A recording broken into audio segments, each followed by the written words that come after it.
मेरे चैनल में आपका स्वागत है। सबसे पहले सभी को प्रणाम। आज हम राम जी और शंकर भगवान की युद्ध के कहानी के बारे में जानेंगे। तो चलिए कहानी शुरू करते हैं। बात उन दिनों की है जब श्री राम का अश्वमेध यज्ञ चल रहा था।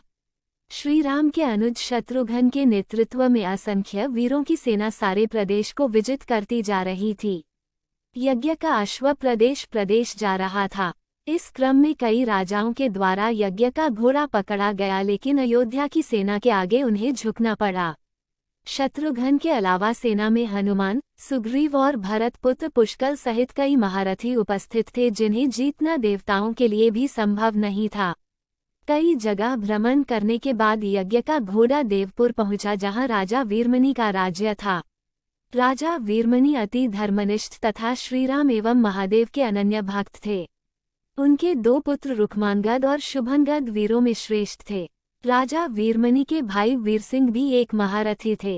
राजा वीरमणि ने भगवान शंकर की तपस्या कर उन्हें प्रसन्न किया था और महादेव ने उन्हें उनकी और उनके पूरे राज्य की रक्षा का वरदान दिया था। महादेव के द्वारा रक्षित होने के कारण कोई भी उनके राज्य पर आक्रमण करने का साहस नहीं करता था।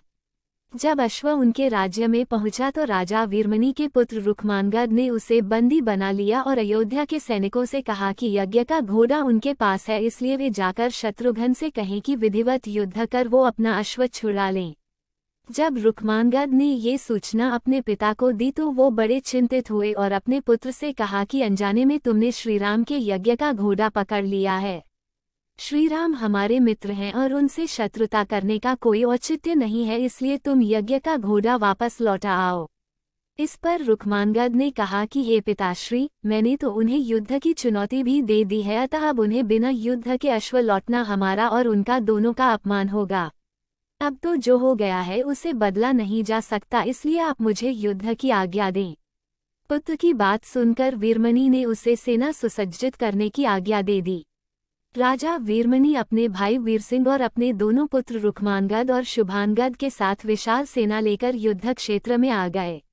इधर जब शत्रुघ्न को सूचना मिली कि उनके यज्ञ का घोड़ा बंदी बना लिया गया है तो वो बहुत क्रोधित हुए एवं अपनी पूरी सेना के साथ युद्ध के लिए युद्ध क्षेत्र में आ गए।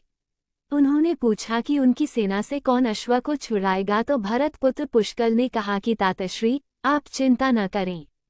आपके आशीर्वाद और श्रीराम के प्रताप से मैं आज ही इन सभी योद्धाओं को मारकर अश्व को मुक्त करता हूँ।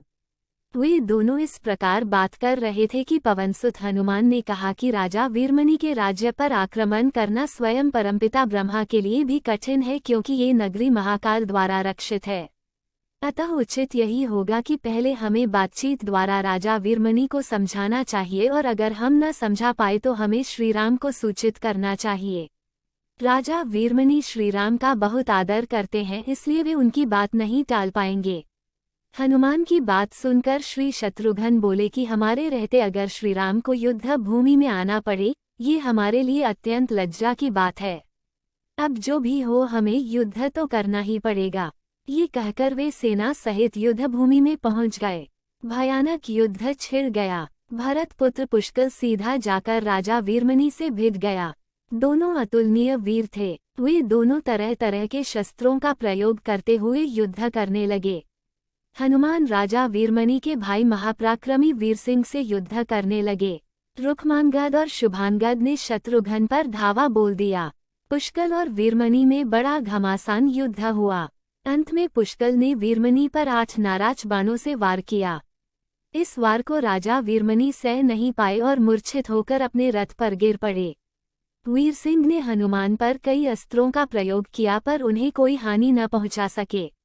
हनुमान ने एक विकट पेड़ से वीरसिंह पर वार किया, इससे वीरसिंह रक्तवमन करते हुए मूर्छित हो गए। उधर श्री शत्रुघ्न और राजा वीरमणि के पुत्रों में असाधारण युद्ध चल रहा था। अंत में कोई चारा न देखकर शत्रुघ्न ने दोनों भाइयों को नागपाश में बांध लिया। अपनी विजय देखकर शत्रुघ्न की सेना के सभी वीर सिंहनाद करने लगे।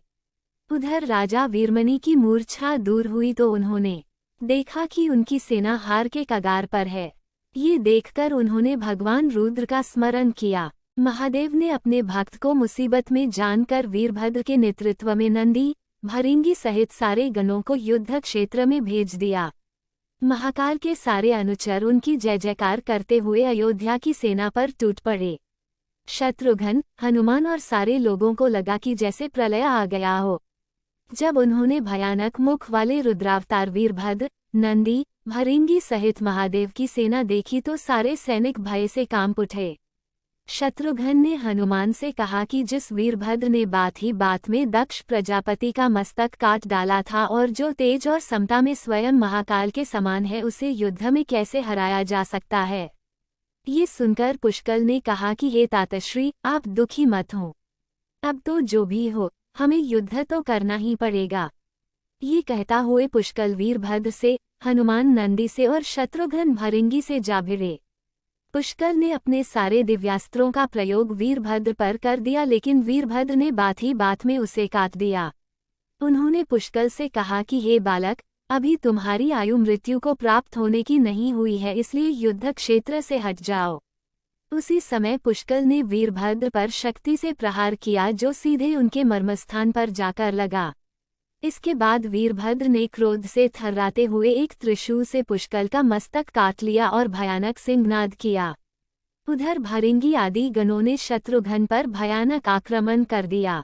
अंत में भरिंगी ने महादेव के दिए पाश में शत्रुघ्न को बांध दिया। हनुमान अपनी पूरी शक्ति से नंदी से युद्ध कर रहे थे। उन दोनों ने ऐसा युद्ध किया जैसा पहले किसी ने नहीं किया था। दोनों श्रीराम के भक्त थे और महादेव के तेज से उत्पन्न हुए थे। काफी देर लड़ने के बाद कोई और उपाय न देखकर नंदी ने शिवास्त्र का प्रयोग कर हनुमान को पराभूत कर दिया। अयोध्या के सेना की हार देखकर राजा वीरमणि की सेना में जबरदस्त उत्साह आ गया और वे बाकी बचे सैनिकों पर टूट पड़े। ये देखकर हनुमान ने शत्रुघ्न से कहा कि मैंने आपसे पहले ही कहा था कि ये नगरी महाकाल द्वारा रक्षित है, लेकिन आपने मेरी बात नहीं मानी। अब इस संकट से बचाव का एक ही उपाय है कि हम सब श्रीराम को याद करें। ऐसा सुनते ही सारे सैनिक शत्रुघ्न, पुष्कल एवं हनुमान सहित श्रीराम को याद करने लगे। अपने भक्तों की पुकार सुनकर श्रीराम तत्काल ही लक्ष्मण और भरत के साथ वहां आ गए। अपने प्रभु को आया देख सभी हर्षित हो गए एवं सबको ये विश्वास हो गया कि अब हमारी विजय निश्चित है। श्रीराम के आने पर जैसे पूरी सेना में प्राण का संचार हो गया। श्रीराम ने सबसे पहले शत्रुघ्न को मुक्त कराया और उधर लक्ष्मण ने हनुमान को मुक्त करा दिया। जब श्रीराम, लक्ष्मण और भरत ने देखा कि पुष्कल मृत्यु को प्राप्त हो चुके हैं तो उन्हें बड़ा डैक हुआ। भरत तो शोक में मूर्छित हो गए। श्रीराम ने क्रोध में आकर वीरभद्र से कहा कि तुमने जिस प्रकार पुष्कल का वध किया है, उसी प्रकार अब अपने जीवन का भी अंत समझो। ऐसा कहते हुए श्रीराम ने सारी सेना के साथ शिवगणों पर धावा बोल दिया। जल्द ही उन्हें ये पता चल गया कि शिवगणों पर साधारण अस्त्र बेकार है, इसलिए उन्होंने महर्षि विश्वामित्र द्वारा प्रदान किए दिव्यास्त्रों से वीरभद्र और नंदी सहित सारी सेना को विदीर्ण कर दिया। श्रीराम के प्रताप से पार न पाते हुए सारे गणों ने एक स्वर में महादेव का आह्वान करना शुरू कर दिया। जब महादेव ने देखा कि उनकी सेना बड़े कष्ट में है तो वे स्वयं युद्ध क्षेत्र में प्रकट हुए। इस अद्भुत दृश्य को देखने के लिए परमपिता ब्रह्मा सहित सारे देवता आकाश में स्थित हो गए। जब महाकाल ने युद्ध क्षेत्र में प्रवेश किया तो उनके तेज से श्रीराम की सारी सेना मूर्छित हो गई। जब श्रीराम ने देखा कि स्वयं महादेव रणक्षेत्र में आए हैं तो उन्होंने शस्त्र का त्याग कर भगवान रुद्र को दंडवत प्रणाम किया एवं उनकी स्तुति की। उन्होंने महाकाल की स्तुति करते हुए कहा कि हे सारे ब्रह्मांड के स्वामी, आपके ही प्रताप से मैंने महापराक्रमी रावण का वध किया। आप स्वयं ज्योतिर्लिंग में रामेश्वरम में पधारे। हमारा जो भी बल है वो भी आपके आशीर्वाद के फलस्वरूप ही है। ये जो अश्वमेघ यज्ञ मैंने किया है वो भी आपकी ही इच्छा से ही हो रहा है, इसलिए हम पर कृपा करें और इस युद्ध का अंत करें। ये सुनकर भगवान रुद्र बोले कि हे राम, आप स्वयं विष्णु के दूसरे रूप हैं, मेरी आपसे युद्ध करने की कोई इच्छा नहीं है, फिर भी चूंकि मैंने अपने भक्त वीरमणि को उसकी रक्षा का वरदान दिया है, इसलिए मैं इस युद्ध से पीछे नहीं हट सकता, अतः संकोच छोड़कर आप युद्ध करें। श्रीराम ने इसे महाकाल की आज्ञा मानकर युद्ध करना शुरू किया। दोनों में महान युद्ध छिड़ गया, जिसे देखने देवता लोग आकाश में स्थित हो गए। श्री राम ने अपने सारे दिव्यास्त्रों का प्रयोग महाकाल पर कर दिया, पर उन्हें संतुष्ट नहीं कर सके। अंत में उन्होंने पाशुपतास्त्र का संधान किया और भगवान शिव से बोले कि हे प्रभु, आपने ही मुझे ये वरदान दिया है कि आपके द्वारा प्रदत्त इस अस्त्र से त्रिलोक में कोई पराजित हुए बिना नहीं रह सकता, इसलिए हे महादेव, आपकी ही आज्ञा और इच्छा से मैं इसका प्रयोग आप पर ही करता हूँ। ये कहते हुए श्रीराम ने वो महान दिव्यास्त्र भगवान शिव पर चला दिया। वो अस्त्र सीधा महादेव के हृदय स्थल में समा गया और भगवान रुद्र इससे संतुष्ट हो गए। उन्होंने प्रसन्नतापूर्वक श्रीराम से कहा कि आपने युद्ध में मुझे संतुष्ट किया है, इसलिए जो इच्छा हो वर मांग लें। इस पर श्रीराम ने कहा कि हे भगवान, यहाँ इस युद्ध क्षेत्र में भ्राता भरत के पुत्र पुष्कल के साथ असंख्य योद्धा वीरगति को प्राप्त हो गए हैं, उन्हें कृपया जीवन दान दीजिए।